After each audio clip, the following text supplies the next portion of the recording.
Welcome to A Call to Action, a series presented by Great Eastern Radio and Brattleboro Community Television. We're covering many different topics, from how recovery looks during a pandemic to how we keep ourselves safe from internet scammers. Today, we're talking with Town Manager Peter Elwell, Town Clerk Hilary Francis, Town Assessor Jenepher Burnell, Town Planning Director Sue Fillion, and Human Resources Director Sally Nix. I'm Peter Fish Case, and welcome to A Call to Action, which I'm going to label Brattleboro Town Salad. We got a little bit of everything in this one today. All right.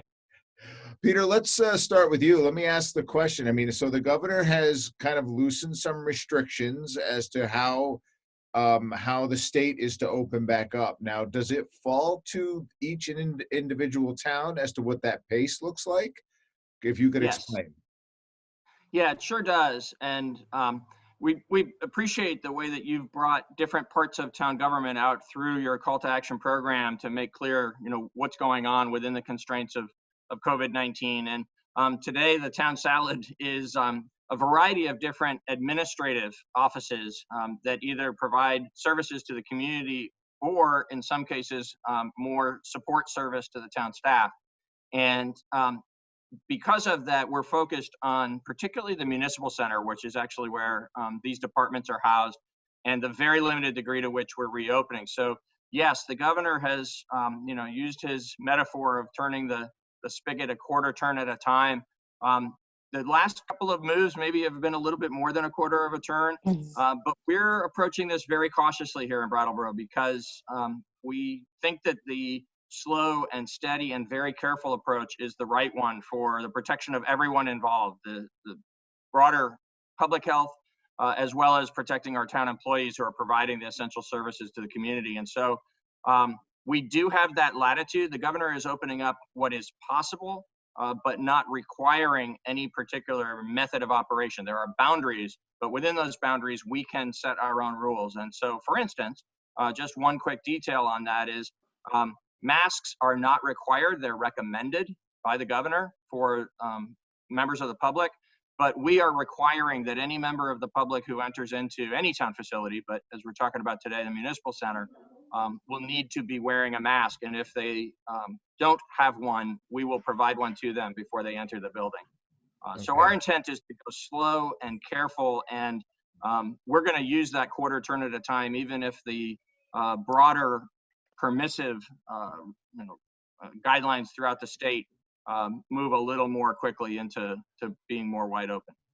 Well, there has been a lot left from the state to townships as far as the interpretation of what these rules mean and how they roll it out. So it is nice to know that at least the town of Brattleboro has some concise guidelines in which to follow.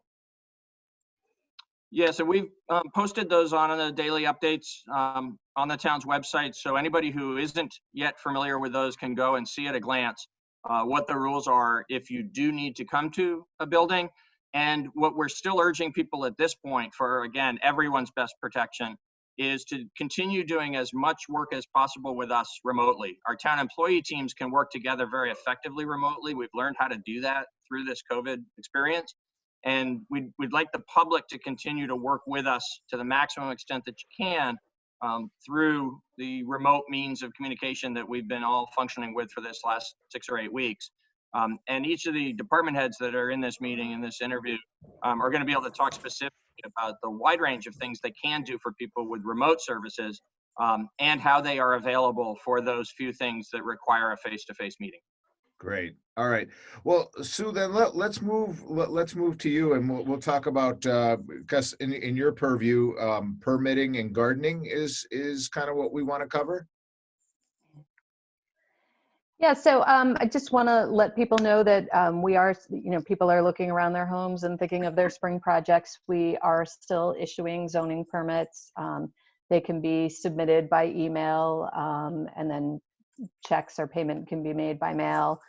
And so, larger projects are still moving forward, ones that were permitted in the fall, Red Clover Commons 2 and Groundworks new facility, construction is beginning. So those kind of projects are moving forward, and there are no delays from our department. All the Planning Commission is meeting regularly. The Conservation Commission is meeting. The Development Review Board will meet as needed. So the meetings look different. They are on GoToMeeting, but we are still getting work done in the department.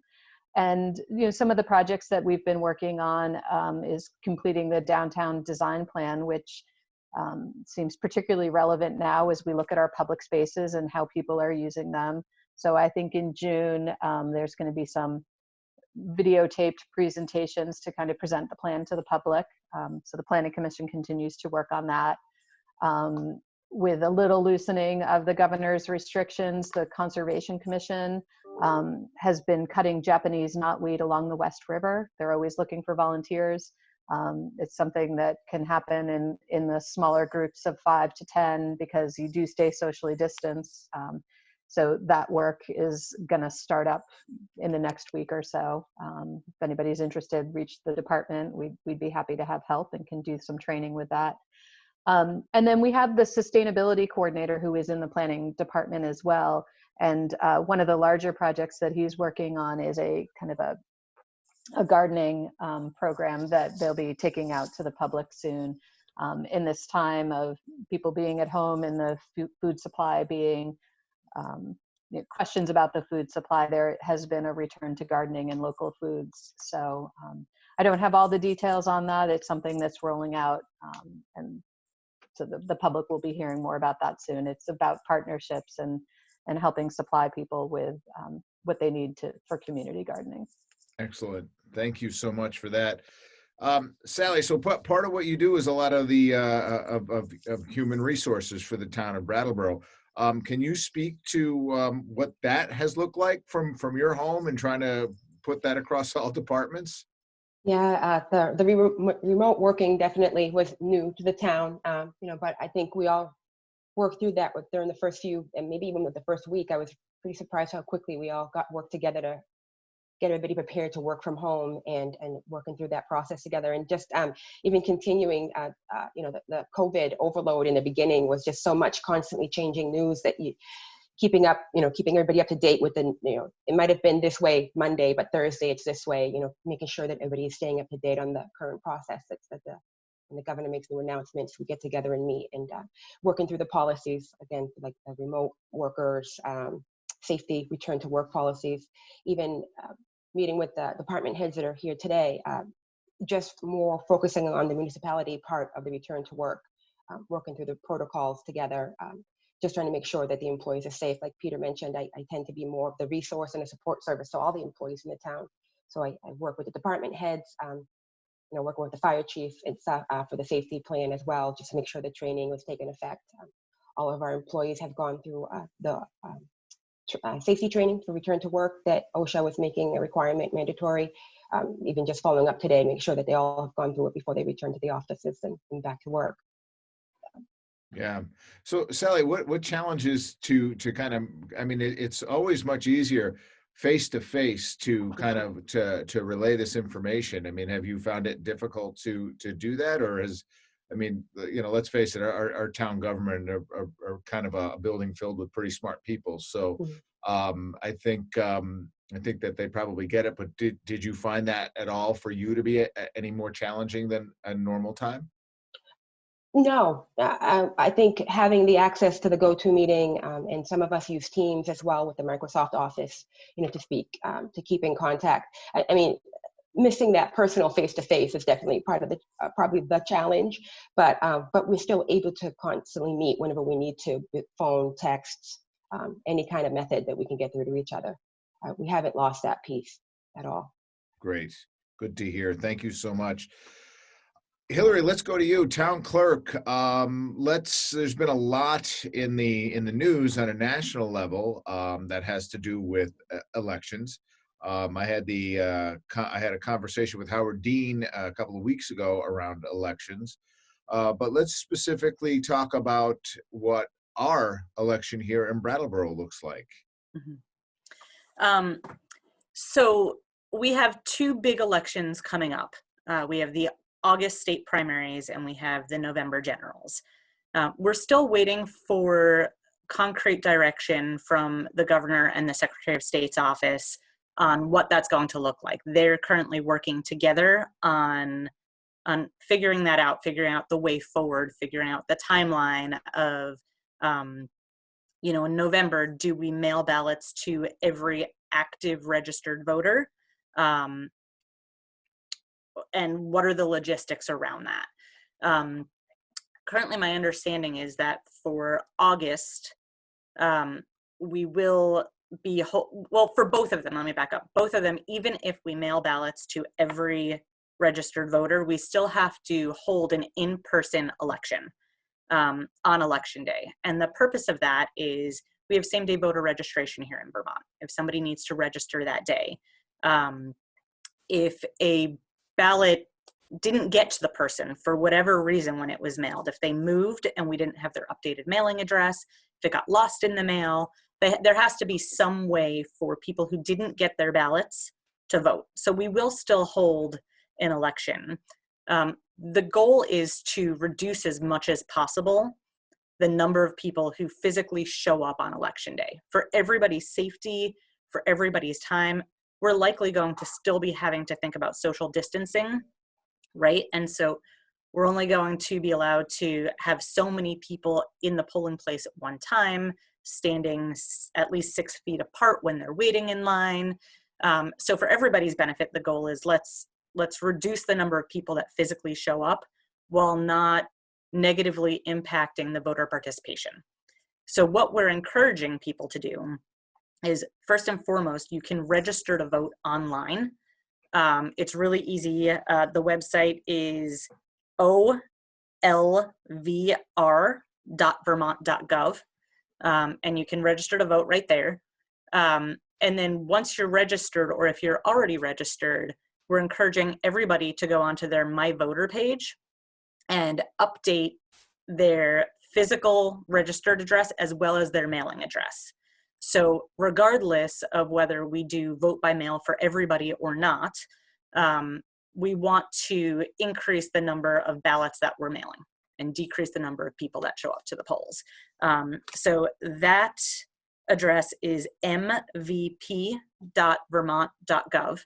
And when you're in there, you can request now, today, this very moment, you can request ballots to be mailed for both August and November. Okay. And so we're encouraging people to do that anytime between now and then, sooner the better. All right, so let's address the August one, because I think that's the one that's going to be of most concern. Through all these interviews that I've been doing, I mean, it would seem, until we have a vaccine, that social distancing is here to stay. And that really does create a logistical nightmare for an election. Thank God we're in a smaller town that seems to do a lot of mail-in votings. So talk to me for a second about that and what that initiative for August specifically will look like, since that is the one where a lot of this muscle memory that we've developed right now during the pandemic is probably still going to be in play. Mm-hmm. So I can't tell you specifically because we don't know exactly from the governor's office and the Secretary of State's office what that looks like. Okay. My understanding of what they're talking about is not doing mailed ballots to every registered voter for August. What they're talking about doing is sending a postcard to every registered voter, explaining to them how to request a ballot by mail and encouraging them to do so. And that would include a tear-off portion where they can fill that out, request it, and it's already addressed to their town clerk. And so that would help them with that process. Some of the reasons why they're talking about not doing vote by mail to everybody for August, number one, turnout for the state primaries is historically much lower in August than November. So it's a lot easier to deal with. The other piece of it is August is a very different type of election. For people who have voted in those elections, you'll probably remember in Vermont, you don't have to declare a party. And so you're actually given 3 different ballots. You're given a Democratic, a Progressive, and a Republican ballot. You vote one, and then you have to turn in the other 2 that you didn't vote. And that's confusing to a lot of people. And if we mail those to a number of people who aren't used to that type of voting, they're going to send it back and not fully understand that process of you have to send the 2 unvoted ballots back, and they have to go in a specific envelope, and the voted ballot goes in another envelope. And if they don't follow the protocol, then their ballots are defective and they can't be counted. And so I think that they're worried that if we just mail them to everybody, we're going to get a lot of ballots back that can't be counted. Okay. So they're trying to be effective and efficient in deciding how we're going to do that. So people have to specifically request a ballot for August is likely how it's going to look. Okay. Well, I'm on the committee for Wyndham Votes, so you and I should have a separate conversation. Absolutely, I'd be happy to. Okay. All right. Thank you for that. Aren't elections fun? So much. They're my favorite. All right, Jenepher, it's your turn. Grievances, because that's still a thing. Grievances. Well, I'd like to start to talk about our transition to working remotely and some of our challenges. How can we work as a team? Even though we have individual projects, we still need to touch base with each other and know what each person is taking care of and what has been taken care of. And that we work that out, and we meet every morning to discuss anything new, any topics that and one of the staff might need help with. So that's been great. Another challenge that we had were inspections. Although most of our work was done in the fall, we do follow-up inspections for percent complete or some of the permits that we hadn't gotten to, and we were not able to get into the houses. So Joe and I have had a little bit of a challenge to gather as much information from the property owners by phone, email, an exterior inspection, and so far we've done well with that. Considering the challenges that we had, I'm pleased to say that we are on track, on schedule. My teammates have been amazing. I'm very proud of the work that we've done and how we've been able to manage the remote work.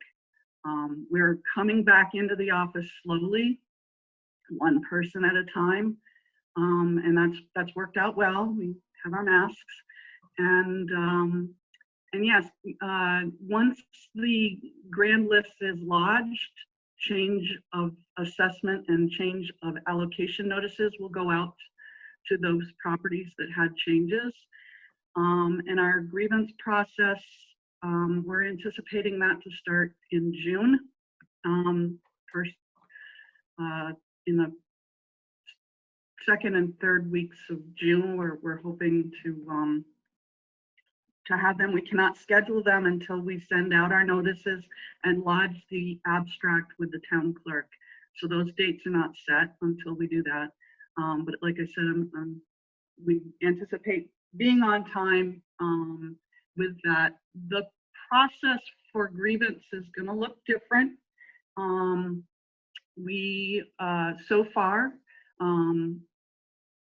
have agreed that GoToMeeting will be the place. GoToMeeting has 2 sources of entering the meeting. You can log in through your computer, and a nice addition to that is if you don't have the internet, you don't have computer, you can call in. So you can call in if you need to be present to have your grievance heard, if you wish to speak about it. You do not have to come to grievances, but you do have to have your grievance in our office by the posted date, which we will warn to the public soon once the abstract's lodged. It needs to be in our office in writing, and the listers will listen or read the grievance if you can't make it. We're doing everything we can. We had our lister meeting just a few days ago to work out some of those details, but we're doing everything we can to make sure the public knows of the process and will have their grievance heard by the listers. So again, it's working different. We don't have paper, we have scanned documents to look at on screen, but it's working. It's working out well, considering. Good. All right. Well, you know, I've been saying throughout all of these things that we're all trying to fix the car while it's in motion, and nobody pandemics well. But I think I actually think after talking to everybody in Brattleboro and some surrounding towns, I think that we pretty much have it figured out, and I think that a lot of things will change in weeks to come. So, thank you all for staying on top of it. This is just a general question to anybody, and of course we have a number of people, but is there anything that that we did leave out? Yeah, I would like to talk and encourage everybody to take the 2020 census. It's so important for our town, for our county, for the state, for everybody to respond with the number of people in their houses. You can go to 2020census.gov and take it online. That's, you know, a great, easy way to not have any contact with anybody. There are phone numbers on that website that you can call in and take it. And then I think they've started distributing some of the paperwork. You either got it by mail, and I think the field service is going to be out dropping those off in the near future. So please take it. It impacts the funding that we get for transportation and our school lunches and healthcare and recovery planning. So it's one of the most important things that you can take, you know, probably less than 5 minutes to do. Fair enough. I know that I did an interview last week with Star Electronica, and I went to the Brooks Memorial Library website, and it reminded me to fill out my census. So you'll be happy to know that I am now counted. So Excellent.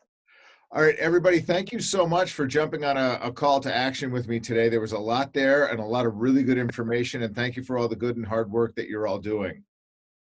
Thank you. Thank you, Peter. Thank you. All right, take care.